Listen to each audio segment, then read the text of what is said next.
दोस्तों, बहुत समय पहले की बात है। एक छोटा सा गांव था। उस गांव में एक युवक रहता था जिसका नाम था विमल। विमल बहुत गरीब परिवार से था। उसके पिता मजदूरी किया करते थे और उसी से उनके घर का गुजर बसर हुआ करता था। उसके घर में वह, उसके माता पिता और उसकी एक छोटी सी बहन रहती थी। पिता बहुत मेहनत किया करते थे, तब जाकर उन्हें 2 वक्त की रोटी मिलती थी, जिससे उन सभी का पेट भर पाता था। विमल अपनी घर की हालात अच्छी तरह से जानता था और वह अपने जीवन में कुछ अलग करना चाहता था। वह पढ़ने लिखने में बहुत तेज था, जिसे देखकर आसपास के लोग यही कहते कि ये बड़ा होकर कुछ बड़ा करेगा। गांव में उपस्थित हर कोई विमल की बहुत तारीफ किया करता था। इससे उसके माता पिता भी बहुत खुश हुआ करते। उसके माता पिता की सारी उम्मीदें विमल पर टिकी हुई थी और विमल भी ये बात बहुत अच्छे से जानता था, जिसके कारण मन ही मन उसके मन में एक भय उत्पन्न होने लगा था। एक डर जो कि उसे मन ही मन चिंतित कर रहा था, परेशान कर रहा था। और वो डर था कि यदि वो जीवन में अगर कुछ नहीं कर पाया तो क्या होगा। उसे डर था कि यदि वो कुछ ना कर पाया तो उसके माता पिता का सर शर्म से झुक जाएगा, और वह ऐसा नहीं चाहता था। गांव का हर एक व्यक्ति ये जानता था कि विमल बहुत होनहार है और वह अपनी जिम्मेदारियां बहुत अच्छी तरह से समझता है। इसीलिए वह अपने जीवन में जरूर कुछ ना कुछ बड़ा करेगा, जिससे हमारा और हमारे गांव का नाम रोशन हो जाएगा। लेकिन विमल का मन भय से भर चुका था और उसके कंधों पर यह बोझ बढ़ता जा रहा था कि वह क्या करे, कैसे करे, कहां से शुरू करे और किस तरह से वह अपने परिवार को एक मजबूत स्थिति में लाए। विमल की पढ़ाई अब पूरी हो चुकी थी। विमल तरह तरह की नौकरियों की तलाश में लग चुका था। वह हर सुबह एक अच्छी नौकरी की तलाश में निकलता और शाम को बिना नौकरी के ही वापस घर लौटता। ऐसे ही कई दिन बीत गए, लेकिन विमल को अब तक कोई भी अच्छी नौकरी नहीं मिली थी। जब भी कोई विमल से मिलता तो उससे हर कोई यही सवाल करता, क्या हुआ, तुम्हें कोई अच्छी नौकरी मिली भी या नहीं। विमल किसी की बात का कोई जवाब नहीं देता।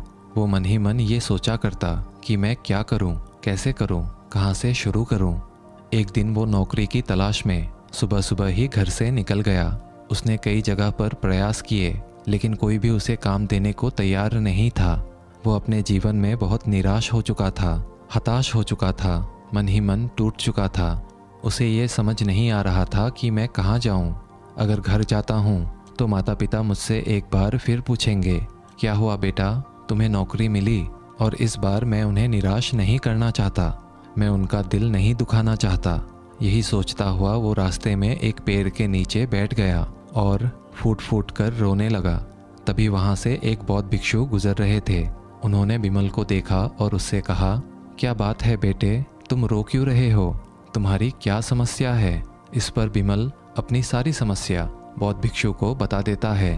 तभी वो बौद्ध भिक्षु विमल से कहते हैं, तुम्हारी समस्या ये नहीं कि लोगों ने तुमसे उम्मीद बांध रखी है, बल्कि तुम्हारी समस्या ये है कि तुम डर चुके हो, तुम्हारा मन भय से भर चुका है। और इसका एक मुख्य कारण है कि तुम्हारा मन शांत नहीं है, तुम्हारी बुद्धि भी स्थिर नहीं है।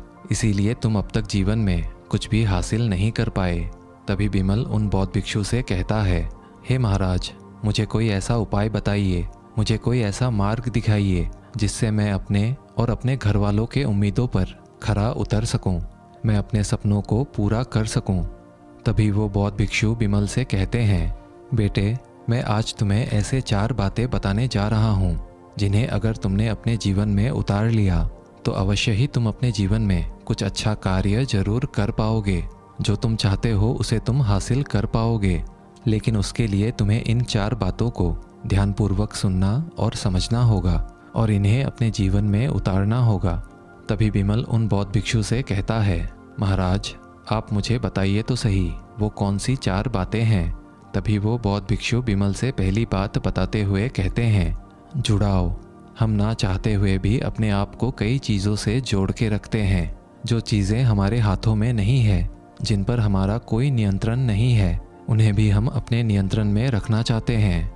जैसे हमारा ये शरीर, जिस पर हमारा कोई नियंत्रण नहीं है, ये तो अपने समय के हिसाब से बढ़ता जा रहा है और एक समय ऐसा भी आएगा जब ये वृद्ध हो जाएगा। हमारा मन या हमारे विचार अपने ही धुन में रहते हैं और कभी कभी तो इनके चक्कर में हमारा मन बेचैन भी हो जाता है, हम बहुत परेशान भी हो जाते हैं, हमारा मन कहीं नहीं लगता। इसका अर्थ ये हुआ कि हम अपने मन, विचार और अपने शरीर से जुड़ नहीं सकते। और इसी प्रकार जब हम अपने जीवन का विश्लेषण करते हैं तब हमें ये ज्ञात होता है, तब हम ये देख पाते हैं कि हमारी सांसें और हमारा ध्यान एकमात्र दो ऐसे साधन हैं, ऐसे दो मात्र शक्तियाँ हैं जो जीवन भर हमारे साथ रहती है। सांस और ध्यान के जुड़ाव को ही वैराग्य कहते हैं। और वैराग्य से हमारी बुद्धि स्थिर होती है, दृढ़ होती है, संकल्पित होती है। और वैराग्य से ही मन को हमारी बुद्धि वर्तमान में ला सकती है। और एक बार जब हमारा मन वैराग्य की ओर आगे बढ़ता है तो ये हमारा सबसे अच्छा मित्र बन जाता है।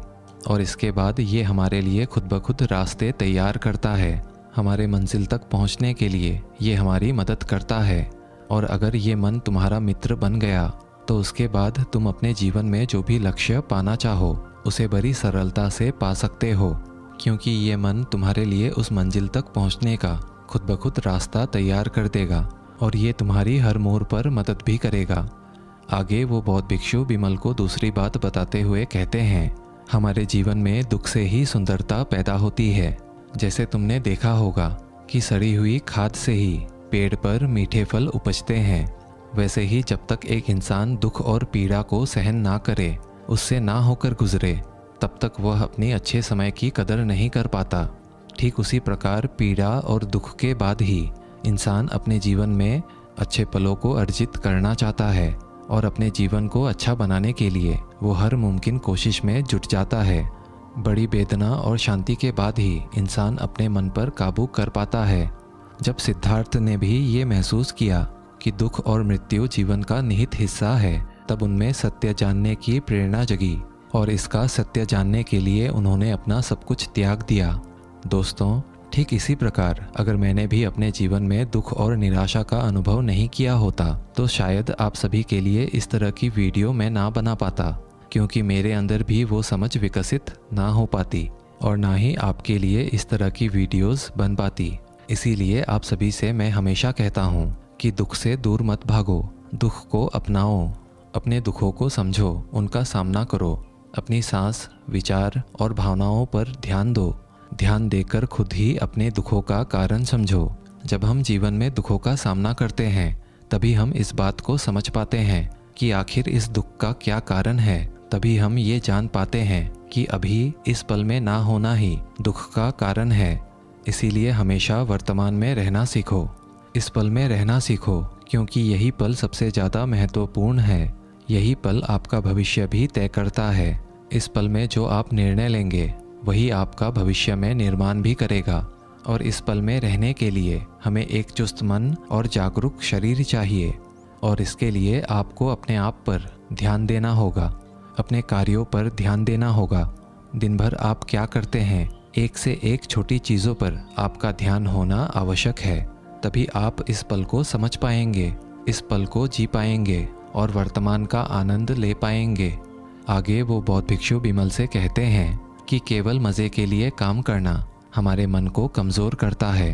गौतम बुद्ध कहते हैं, जैसे आंधी एक कमज़ोर पेड़ को उखाड़कर फेंक देती है, ठीक उसी प्रकार इंसान की माया उसके विवेक को उखाड़कर फेंक देती है। जो इंसान केवल अपने मज़े के लिए जीता है वो इंसान कभी भी अपने लक्ष्य को हासिल नहीं कर सकता, क्योंकि मन के ऊपर बुद्धि और बुद्धि के ऊपर विवेक है और हमारा विवेक ही हमें सही गलत की पहचान बताता है और फिर वो बुद्धि को एक सही दिशा देता है। और यदि एक इंसान का विवेक ही नष्ट हो जाए तो इंसान कभी भी अपना लक्ष्य साध ही नहीं सकता, वो अपने लक्ष्य तक कभी पहुंच ही नहीं सकता। बिना जड़ों के कभी किसी पेड़ को आपने देखा है? एक बिना जड़ों वाला पेड़ कुछ इस प्रकार होता है जैसे इंसान मुंह के बल गिर पड़े। ये जो आनंद है, ये जो मज़ा है जिसके लिए हम जीते हैं, ये हमें हमारी इंद्रियों से मिलता है। और इंद्रियां क्या है? जब हम अपना मनपसंद भोजन करते हैं तो जीभ को अच्छा लगता है और वह हमारे मस्तिष्क को एक आनंद देती है। जब हम किसी अच्छी खुशबू को सूंघते हैं तो हमारी नाक को बहुत अच्छा लगता है। इसी प्रकार जब हम कोई अच्छे कपड़े पहनते हैं तब हमारे शरीर को बहुत अच्छा लगता है। और इन्हें ही इंद्रियां कहते हैं और इनसे मिलने वाले सुख को ही हम इंद्रियों से मिलने वाला सुख कहते हैं। और अब आप सभी के मन में ये प्रश्न उठ रहा होगा कि इसका क्या अर्थ है। क्या हम अच्छा खाना ना खाएं? क्या हम अच्छे कपड़े ना पहने? या फिर हम अच्छी सुगंध ना सूंघें? तो दोस्तों, मैं आपसे ये नहीं कह रहा कि इंद्रियों का सुख गलत है। आप ज़रूर अच्छा खाना खाएं, अच्छे कपड़े पहने, लेकिन केवल अपने इंद्रियों के सुख को भोगने के लिए जो आप इधर उधर भागते रहते हैं, यहाँ वहाँ भटकते रहते हैं, यह बात आपके जीवन में असंतुलन लाती है और आपका मन भी अशांत हो जाता है। केवल शरीर के सुख के लिए न जाने हम क्या क्या करते हैं और फिर यही हमारे मन को बेचैन कर देता है। उसके बाद हमारे मन में तरह तरह के विचार उत्पन्न होने लगते हैं। हम अपने शरीर को सुख देने के लिए तरह तरह का ज्ञान अर्जित करते हैं। इसी कारण हमारा मन बीमार पड़ जाता है और फिर वह हमारे शरीर को बीमार कर देता है और फिर हम लाचार हो जाते हैं और यह हमारी एक आदत सी बन जाती है और फिर ये आदत हमें गलत दिशा में ले जाती है और फिर हम अंधों की तरह गलत कार्यों में लग जाते हैं। इसे ही हमारे शरीर का केंद्रीय आनंद का एक बिगड़ा हुआ रूप कहा जाता है। ऐसे में हमारे मन में एक और सवाल उत्पन्न होता है कि ऐसे में हमें क्या करना चाहिए। तो इसका उत्तर है अगला और आखिरी नियम। आगे वो बौद्ध भिक्षु बिमल को आखिरी नियम बताते हुए कहते हैं, उचित लक्ष्य की इच्छा करना। गौतम बुद्ध कहते हैं, जिस तरह से बारिश कमज़ोर छत को अपनी वर्षा से पूरी तरह भिगा देती है, रहने लायक नहीं छोड़ती, वैसे ही वासनाएं और कामनाएं कमज़ोर मन में प्रवेश करके उसे रहने लायक नहीं छोड़ती। दोस्तों, मेरा कहने का मतलब ये नहीं है कि आप अपनी मन की सारी इच्छाओं को मार दें। मैं तो बस आपसे इतना कहना चाहता हूँ कि एक शांत मन और स्थिर बुद्धि की इच्छा, मन को जीतने की इच्छा, दूसरों की सेवा की इच्छा हमारे विवेक को मजबूत बनाती है, हमारे विवेक को जगाती है, हमारे मन को प्रबल बनाती है और ऐसा जीवन बनाती है जिससे हर कोई प्रेम ले सके।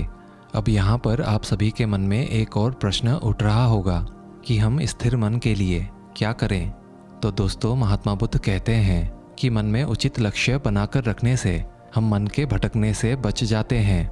यदि आपके मन में एक उचित लक्ष्य नहीं होगा तो आप भटकते रहेंगे और आप कभी भी अपने लक्ष्य तक पहुंच ही नहीं पाएंगे और आपको यहाँ वहाँ पर तरह तरह की इच्छाएं भटकाती रहेंगी। आपका मन कभी भी आपको अपने लक्ष्य की ओर बढ़ने ही नहीं देगा, क्योंकि आपका लक्ष्य साफ और स्पष्ट है ही नहीं। किंतु यदि आपका लक्ष्य साफ है, स्पष्ट है, तो आपका मन आपको भटका ही नहीं सकता और इसी को मन का साधना कहते हैं। ये सारी बात सुनकर विमल कहता है, महाराज, आप कहते हैं कि हमारे जीवन में एक स्पष्ट लक्ष्य होना चाहिए जिससे हमारा मन शांत हो सके, हमारी बुद्धि स्थिर हो सके, जिससे हम अपने लक्ष्य को प्राप्त कर सकें। लेकिन एक उचित लक्ष्य को साधने में हमारी मदद कौन करता है? तभी वो बौद्ध भिक्षु विमल को अगली बात बताते हुए कहते हैं, अच्छे लोगों की संगत में मन को आराम मिलता है, मन अच्छा महसूस करता है। चारों तरफ समझदार और सकारात्मक लोगों की संगति से हमारा मन बुराइयों को त्याग कर पाता है और उसके बाद वो एक सही दिशा की ओर मुड़ पाता है। लेकिन यदि अगर तुम्हारे आसपास ऐसे लोग ना हो तो ऐसे में क्या किया जाए? इस पर महात्मा बुद्ध कहते हैं कि काम वासना के पीछे भागने वाले लोगों के संगत से अच्छा है कि आप अकेले रहें, एकांत में रहें। महात्मा बुद्ध कहते हैं कि अगर एकांत में रहना पड़े तो एकांत में रहो, यही आपके लिए उचित होगा। तभी बिमल उन बौद्ध भिक्षु से कहता है, हे महाराज, मुझे आपकी सारी बातें तो समझ में आ गई, लेकिन मुझे अब ये समझ नहीं आ रहा कि मैं एकांत में कैसे रह सकता हूँ। मेरे आसपास मेरे परिवार वाले, मेरे गांव वाले सभी लोग तो रहते हैं, तो फिर मैं भला एकांत में कैसे रह सकता हूँ? इसका जवाब देते हुए बौद्ध भिक्षु कहते हैं, एकांत में रहने का अर्थ ये नहीं कि तुम सब कुछ त्याग दो और कहीं दूर जंगल में चले जाओ। महात्मा बुद्ध कहते हैं कि एकांत में रहते हुए मन से किसी का बुरा ना चाहो, कोई कमज़ोर विचार मन में ना टिकने दो। ऐसा करने से आप प्रसन्न और चिंता मुक्त हो जाओगे। जैसे एक हाथी जंगल में बिना किसी चिंता के, बिना किसी घबराहट के मस्त झूमता हुआ चला जाता है, और जब तुम्हारा मन पूरी तरह से प्रसन्न होगा, तुम्हारे नियंत्रण में होगा, तो तुम जैसा चाहो उससे वैसा कार्य ले सकते हो। तुम जहाँ चाहो तुम्हारा मन वहाँ जाने के लिए तैयार होगा, और जिस लक्ष्य में तुम अपने मन को लगा दोगे वो लक्ष्य भी तुम्हारा प्राप्त हो जाएगा। आगे वो बौद्ध भिक्षु बिमल को समझाते हुए कहते हैं कि हमारा नियंत्रित मन ही आनंदित मन है। हम इसलिए परेशान होते हैं क्योंकि हम खुद को अपने विचारों से अलग नहीं कर पाते, इसीलिए हम हमेशा उलझे रहते हैं और हम कभी भी सत्य की ओर आगे नहीं बढ़ पाते। और महात्मा बुद्ध ने भी कहा है कि ध्यान करने से हम अपने मन पर भी काबू पा सकते हैं। अर्थात ध्यान का मूल उद्देश्य यही है कि उससे आपके मन को आज़ादी मिले।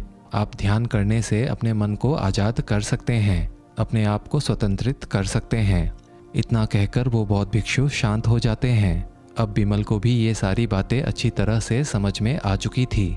बिमल ने उन बौद्ध भिक्षु को प्रणाम किया और वापस अपने घर की ओर लौट गया। दोस्तों, आपको ये कहानी कैसी लगी हमें कमेंट करके ज़रूर बताइएगा। वीडियो अगर अच्छी लगी हो तो इसे एक लाइक और चैनल को सब्सक्राइब कर ही लीजिएगा। मिलते हैं अगले वीडियो में, तब तक के लिए धन्यवाद।